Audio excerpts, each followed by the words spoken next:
আসসালামু আলাইকুম।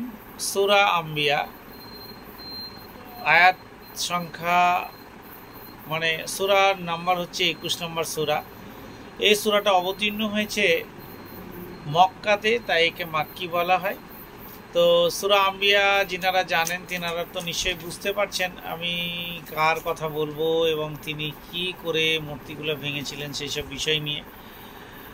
তো ইকতারা লিনসি হিসাবুহুম ওয়া হুম ফি গাফলাতুম মুরিদুন। মানুষের হিসাবকাল আসন্ন, অথচ তারা উদাসীন ও বিমুখ রহিয়াছে।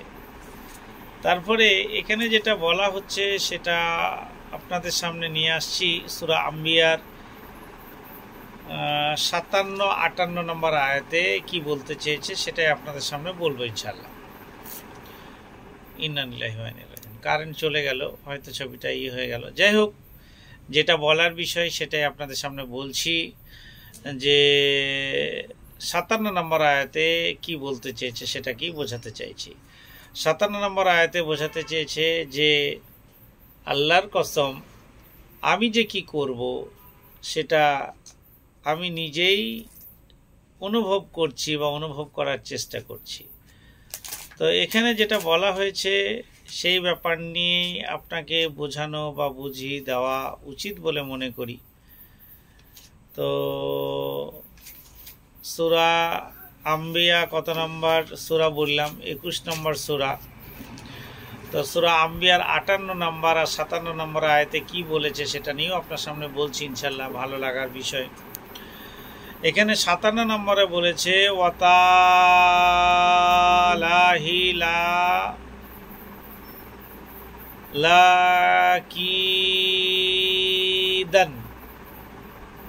লাকিদান্না আসনামাকুম বাদা আন তুআল্লাহু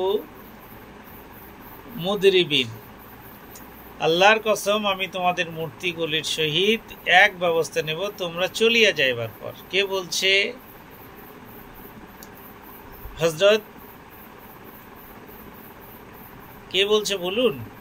হযরত ইব্রাহিম আলাইহিস সালাম। তাই তারপরে কি বলছে? তারপরে বলছে যে ফাজা আলাহুম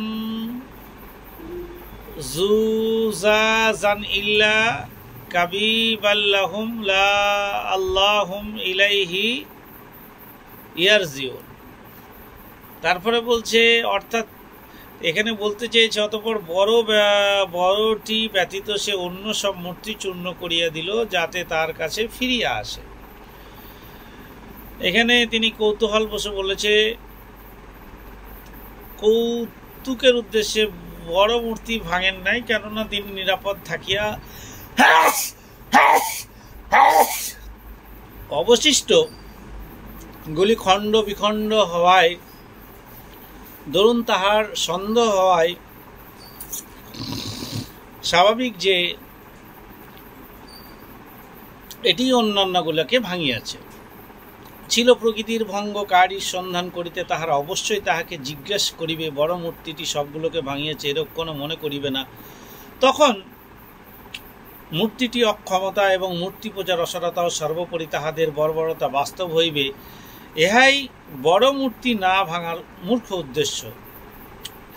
ব্যাপক উদ্দেশ্য হইলেও মূর্তিসমূহের অক্ষমতা প্রমাণ করা।